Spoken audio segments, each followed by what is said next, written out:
प्रोनेसिस investor academy के इस brand new video में आप सभी का बहुत बहुत स्वागत है। इस वीडियो में हम ईएलएसएस फंड्स के बारे में जानेंगे। ईएलएसएस फंड्स क्या होते हैं, इसमें इन्वेस्टमेंट करने के क्या फ़ायदे होते हैं, और साथ ही इंडिया में जितने भी ईएलएसएस फंड्स हैं जिन्होंने अभी तक एटलीस्ट 1 ईयर कंप्लीट कर लिया है, उन सारे ईएलएसएस फंड्स का हम पास्ट परफॉर्मेंस चेक करेंगे और उसके आधार पे कुछ टॉप ईएलएसएस फंड्स सेलेक्ट करेंगे। ELSS that is equity linked saving scheme, तो नाम से ही क्वाइट क्लियर है, ये एक म्यूचुअल फंड स्कीम है जो कि टैक्स सेविंग के पर्पज से यूज़ किया जा सकता है। तो यहाँ पे अगर आप ईएलएसएस फंड्स में अपना इन्वेस्टमेंट करते हैं तो आपको इनकम टैक्स के सेक्शन 80C के अंतर्गत एक फाइनेंशियल ईयर में अप टू 1.5 लाख तक के इन्वेस्टमेंट पे टैक्स रिबेट मिलता है। ELSS schemes pure equity schemes हैं, तो आपका ज़्यादातर इन्वेस्टमेंट स्टॉक्स में होगा, तो ऑफकोर्स ये बहुत ज़्यादा रिस्की है।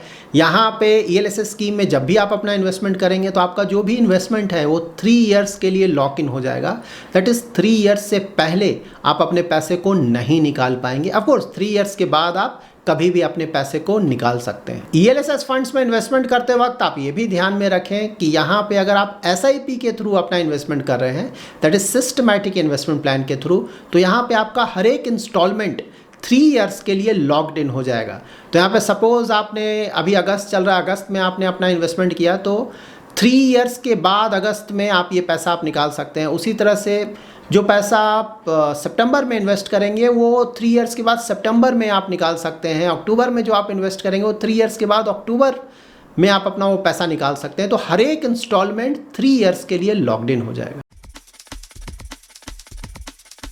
ना हम कुछ टॉप ईएलएसएस फंड्स के बारे में जान लेते हैं। तो यहाँ पे मैं आपको सारे ईएलएसएस फंड्स का डिटेल्स दिखाने जा रहा हूँ जिन्होंने एटलीस्ट 1 ईयर कंप्लीट किया हुआ है। तो आपने किसी भी ईएलएसएस फंड में अपना इन्वेस्टमेंट किया हो या फिर आप किसी भी ईएलएसएस फंड में अपना इन्वेस्टमेंट करने का प्लान कर रहे हैं, मोस्टली आपको उसका डिटेल्स यहाँ पे मिल जाएगा। यहाँ पर आप ईएलएसएस के 33 स्कीम्स का डिटेल्स चेक कर सकते हैं। तो यहाँ पे आप इनका AUM that is asset under management 1 year, 3 year, 5 year और 10 ईयर का रिटर्न्स चेक कर सकते हैं, और साथ ही इनके बेंचमार्क का रिटर्न्स भी चेक कर सकते हैं। तो यहाँ पे देखिए मैंने उन फंड्स को रेड कलर से हाईलाइट किया है जिनका AUM बहुत छोटा है, दैट इज 500 करोड़ से भी छोटा है।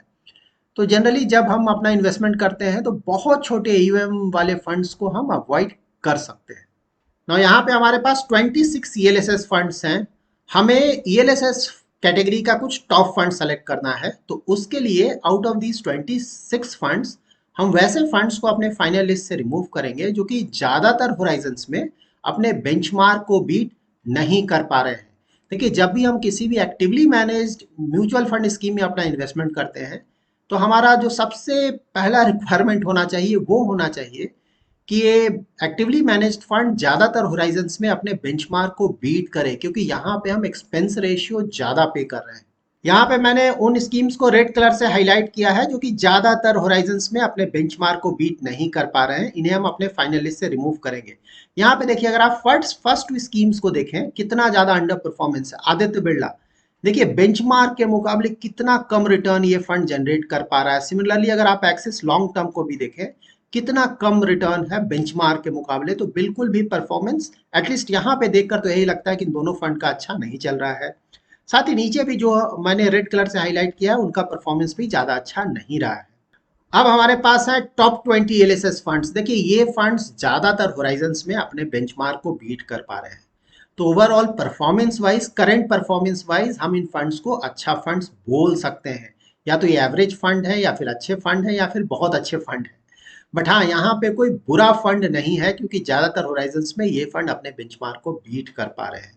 तो यहाँ पे भी अगेन हमें टॉप फंड सेलेक्ट करना है। तो आउट ऑफ दीज फंड्स हम वैसे फंड्स को अपने फाइनल लिस्ट से रिमूव करेंगे जो कि ज़्यादातर होराइजन में अपने बेंचमार्क को 3% या उससे ज़्यादा के मार्जिन से बीट नहीं कर पा रहे हैं। तो उन सारे फंड्स को मैंने रेड कलर से या फिर ब्राउन कलर से हाईलाइट किया है। तो रेड कलर से जनरली मैंने उन फंड्स को हाईलाइट किया है जिनका परफॉर्मेंस रिलेटिवली थोड़ा कम रहा है, जबकि ब्राउन कलर वाले फंड्स का परफॉर्मेंस रिलेटिवली थोड़ा ज़्यादा अच्छा रहा है। और ऑफ कोर्स जिन्हें हमने हाईलाइट नहीं किया उनका परफॉर्मेंस बहुत ज़्यादा अच्छा रहा है। यहाँ पे हम कुछ टॉप फंड्स के बारे में जान लेते हैं जिन्हें हम अपने फाइनल लिस्ट से रिमूव कर रहे हैं, like Canara Robeco equity tax saver. सालों से बहुत अच्छा परफॉर्मेंस रहा है इस फंड का, बट हाँ अभी भी परफॉर्मेंस बुरा नहीं है, ज्यादातर होराइजन्स में अपने बेंचमार्क को बीट कर पा रहा है। लास्ट 1 ईयर में थोड़ा सा अंडर परफॉर्मेंस रहा है। सेकंड देखिए मेरे एसेट टैक्स सेवर, अगेन बहुत अच्छा फंड, सालों से बहुत अच्छा रिटर्न और अभी भी रिटर्न बहुत अच्छा है। बेंचमार्क को ये ज्यादातर होराइजन्स में काफी बड़े मार्जिन से अभी भी बीट कर पा रहा है। निपॉन टैक्स सेवर का ही परफॉर्मेंस देखिए बहुत अच्छा है। पराग पारेख का परफॉर्मेंस देखिए बहुत अच्छा है। एसबीआई का देखिए ये थोड़ा अंडर परफॉर्मेंस इसका चल रहा था कुछ सालों से, बट अगेन ये स्कीम काफी अच्छी तरह से वापस आया और बहुत अच्छे रिटर्न्स फिर से जनरेट कर पा रहा है। तो देखिए इन फंड्स को सिर्फ हम अपने फाइनल लिस्ट से इसलिए रिमूव कर रहे हैं क्योंकि फिलहाल जो करंट परफॉर्मेंस है वहां पे कुछ और फंड्स हैं जो कि इनसे भी ज्यादा अच्छा रिटर्न जनरेट कर पा रहे हैं। लेकिन हाँ, इसका ये मतलब बिल्कुल भी नहीं कि ये फंड्स खराब हैं, ये फंड्स भी बहुत अच्छे फंड्स हैं। यहाँ पर हमारे टॉप 7 फंड्स हैं करंट परफॉर्मेंस वाइज। तो यहाँ बंधन टैक्स एडवांटेज, तो पहले ये आईडीएफसी हुआ करता था। सेकंड है bank of India, DSP, Kotak Mahindra Manulife, Parag Parekh और क्वांट टैक्स प्लान। तो इनका परफॉर्मेंस काफी ज्यादा अच्छा रहा है। इन फंड्स में भी अगर आप परफॉर्मेंस देखें, so called top performers current performance wise, तो देखिए आईडीएफसी दैट इज बंधन टैक्स एडवांटेज का अगर आप परफॉर्मेंस देखिए, रिटर्न्स की बात कर रहा हूं मैं, पास्ट रिटर्न्स, तो देखिए रिलेटिवली ज्यादा अच्छा रहा है। बेंचमार्क को काफी बड़े मार्जिन से थ्रू आउट ये बीट कर पा रहा है। सेकंड नंबर आप अगर देना चाहे परफॉर्मेंस से, तो क्वांट टैक्स प्लान को आप दे सकते हैं। ऑल दो जो रीसेंट परफॉर्मेंस आया पहले के मुकाबले, देखिए इनका परफॉर्मेंस थोड़ा डाउन हुआ है। बेंचमार्क को बीट कर पा रहा है लेकिन उस तरह का आउट परफॉर्मेंस नहीं रहा है, क्योंकि यहाँ पे देखिए 3 ईयर में कितना ज्यादा आउट परफॉर्मेंस है। बेंचमार्क को बहुत बड़े मार्जिन से बीट कर पा रहा था 5 ईयर में भी। सो थोड़ा पहले के मुकाबले इनका परफॉर्मेंस डाउन हुआ है, लेकिन अभी भी परफॉर्मेंस बहुत ज्यादा अच्छा है। तो ये हमारे टॉप 2 फंड्स हो सकते हैं करंट परफॉर्मेंस वाइज। यहाँ पर आप ईएलएसएस के ज्यादातर फंड्स का परफॉर्मेंस चेक कर सकते हैं एज ऑन 1 अप्रैल 2020। तो ये वो पीरियड था जब because of Covid stock market बहुत बुरी तरह से गिरा था। आप इनका उस समय का लास्ट 1 ईयर का बेंचमार्क देखें, ऑलमोस्ट 30% से डाउन है बेंचमार्क। तो यहाँ पे अगर आप इन फंड्स का परफॉर्मेंस देखेंगे तो इससे आपको पता चलेगा कि जब मार्केट बहुत ज्यादा गिरा था उस समय इन फंड्स का परफॉर्मेंस कैसा था। उससे पता चलेगा कि डाउन साइड प्रोटेक्शन इस इन फंड्स ने कैसा दिया था। तो देखिए एक्सिस का डाउन साइड प्रोटेक्शन बहुत अच्छा था उस समय, लेकिन फिलहाल तो परफॉर्मेंस बिल्कुल भी अच्छा नहीं है। तो ये है बंधन का, अगर आप देखें तो ये बेंचमार्क के मुकाबले ज्यादा गिरा था, तो इसका जो डाउन साइड प्रोटेक्शन है वो अच्छा नहीं था। बैंक ऑफ इंडिया बहुत अच्छा परफॉर्मेंस था, बहुत अच्छा डाउन साइड प्रोटेक्शन प्रोवाइड किया था। केनरा रूबिको का भी डाउन साइड प्रोटेक्शन बहुत अच्छा था। एच डी एफ सी देखिए बेंचमार्क से ज्यादा गिरा था। डीएसपी बेंचमार्क से थोड़ा कम गिरा था। कुछ टॉप फंड्स के बारे में मैं सिर्फ बता रहा हूँ। आईसीआईसीआई बेंचमार्क के आसपास गिरा था। कोटक टैक्स बेंचमार्क से कम गिरा था। महिंद्रा बेंचमार्क से थोड़ा कम गिरा था। मेरे एसेट भी बेंचमार्क से कम गिरा था। निपॉन इंडिया देखिए बेंचमार्क से ज्यादा गिरा था, तो डाउन साइड प्रोटेक्शन ज्यादा अच्छा नहीं था।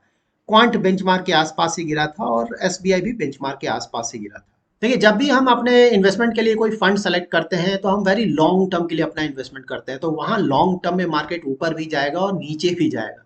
तो आइडियली उस तरह के फंड्स को ज्यादा अच्छा माना जाता है जो कि डिफरेंट मार्केट साइकिल्स में अच्छा performance they, that is different market cycles में अपने बेंचमार्क को बीट कर सके। यहाँ पर आप बंधन टैक्स सेवर और क्वांट टैक्स प्लान के कुछ डिटेल्स चेक कर सकते हैं। देखिए एयूएम में ज्यादा डिफरेंस नहीं है, ऑलमोस्ट बराबर ही है।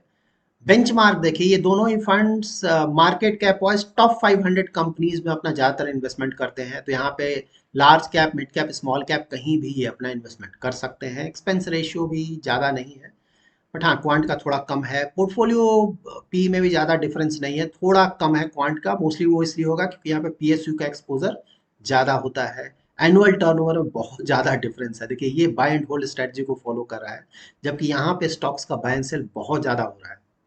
यहाँ पर आप इनका मार्केट कैप एलोकेशन चेक कर सकते हैं, तो यहाँ बहुत बड़ा डिफरेंस है। लाइक एनुअल टर्नओवर हमने देखा था बहुत बड़ा डिफरेंस, यहाँ भी बहुत बड़ा डिफरेंस है। देखिए यहाँ पे अगर आप बंधन का देखें तो बंधन में देखिए market cap allocation large cap में ऑफकोर्स ज्यादा एक्सपोजर है, ऑलमोस्ट 62% का, लेकिन साथ ही मिड कैप और स्मॉल कैप में भी बहुत बड़ा एक्सपोजर यहाँ लिया गया है।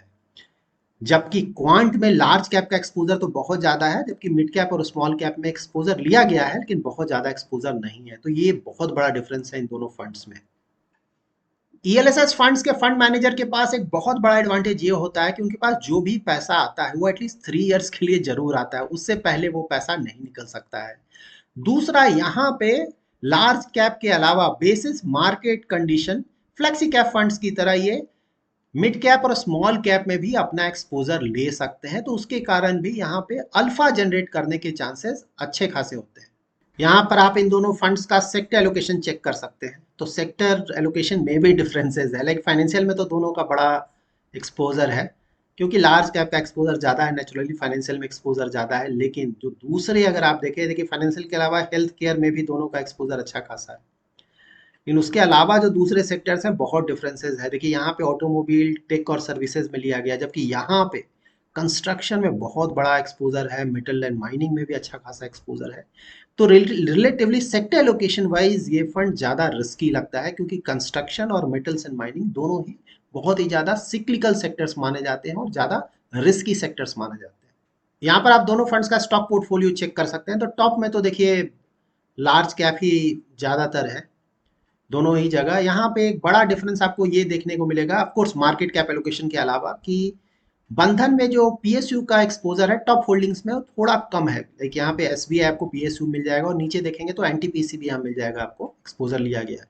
जबकि क्वांट में पीएसयू का एक्सपोजर बहुत ज़्यादा है। एनटीपीसी देखिए 6.62% का एक्सपोजर, एसबीआई ऑलमोस्ट 6% का एक्सपोजर है, पंजाब नेशनल बैंक अच्छा खासा एक्सपोजर है और नीचे जाएगा तो वहाँ कोल इंडिया और बीएचईएल भी आपको मिल जाएगा पीएसयू में, जहाँ भी अच्छा खासा एक्सपोजर लिया गया है। तो ओवरऑल यहाँ भी अच्छा खासा डिफरेंस आपको स्टॉक पोर्टफोलियो में भी देखने को मिल रहा है। अभी हमने ईएलएसएस फंड्स का जो परफॉर्मेंस चेक किया है, उसमें सबसे पहले तो ये पता चलता है कि देखिए ज़्यादातर ईएलएसएस फंड्स का परफॉर्मेंस बहुत अच्छा आया है। ज़्यादातर फंड्स अपने बेंचमार्क को बीट कर पा रहे हैं, और ये बीट क्यों कर पा रहे हैं उसका सबसे बड़ा रीज़न है कि ईएलएसएस फंड्स में सबसे ज़्यादा एक्सपोजर होता है लार्ज कैप के स्टॉक्स का। और फिलहाल अगर आप लार्ज कैप के equity funds, actively managed equity funds का भी अगर परफॉर्मेंस देखें, तो ज़्यादातर फंड्स अपने बेंचमार्क को काफ़ी अच्छे मार्जिन से बीट कर पा रहे हैं। तो लार्ज कैप के एक्टिवली मैनेज फंड्स का ही परफॉर्मेंस आपको अच्छा देखने को मिलेगा, और ईएलएसएस फंड्स क्योंकि इनका भी इन्वेस्टमेंट ज़्यादा वहीं हो रहा है, तो इनका परफॉर्मेंस भी काफ़ी अच्छा आया है। इस वीडियो में ऑल दो हमने टॉप 2 फंड सेलेक्ट किए हैं, ऑफ कोर्स उन दोनों फंड्स का ही परफॉर्मेंस अच्छा है, लेकिन साथ ही बहुत सारे फंड्स का परफॉर्मेंस अच्छा है। ये ज़रूरी नहीं है कि आप सो कॉल्ड करंट परफॉर्मेंस के टॉप 2 या टॉप 3 फंड्स में ही अपना इन्वेस्टमेंट करें। तो जो भी फंड्स अपने बेंचमार्क को अच्छे खासे मार्जिन से बीट कर पा रहा है ज़्यादातर होराइजन्स में, वो सारे फंड्स अच्छे माने जाते हैं। आपका ओवरऑल पोर्टफोलियो का जो रिक्वायरमेंट है उसके बेसिस पे आप कोई भी फंड सेलेक्ट कर सकते हैं। ईएलएसएस फंड्स में इन्वेस्टमेंट करते वक्त आप ध्यान में रखें कि अगर आपको टैक्स सेविंग के पर्पस से इन्वेस्टमेंट नहीं करना है, तो आइडियली ईएलएसएस फंड्स में हमें अपना इन्वेस्टमेंट अवॉइड करना चाहिए। और बहुत सारे कैटेगरीज हैं जहाँ पे इस तरह का लॉक इन नहीं होता है, वहाँ भी अच्छे खासे रिटर्न्स आते हैं। आइडियली हमें वहाँ अपना इन्वेस्टमेंट करना चाहिए। हाँ, किसी को टैक्स सेविंग पर्पस से अपना इन्वेस्टमेंट करना है तब तो ऑफकोर्स यहाँ पर इन्वेस्टमेंट किया जा सकता है, क्योंकि यहाँ पर अगर लॉन्ग टर्म का इन्वेस्टमेंट होराइजन लेकर चला जाए, वैसे इन्वेस्टर जो कि ज़्यादा रिस्क ले सकते हैं, तो यहाँ पर रिटर्न्स भी ज़्यादा आने के चांसेस जो दूसरे टैक्स सेविंग प्रोडक्ट्स हैं उनके मुकाबले ज़्यादा होता है। So that's it in this video. Thanks lot for watching.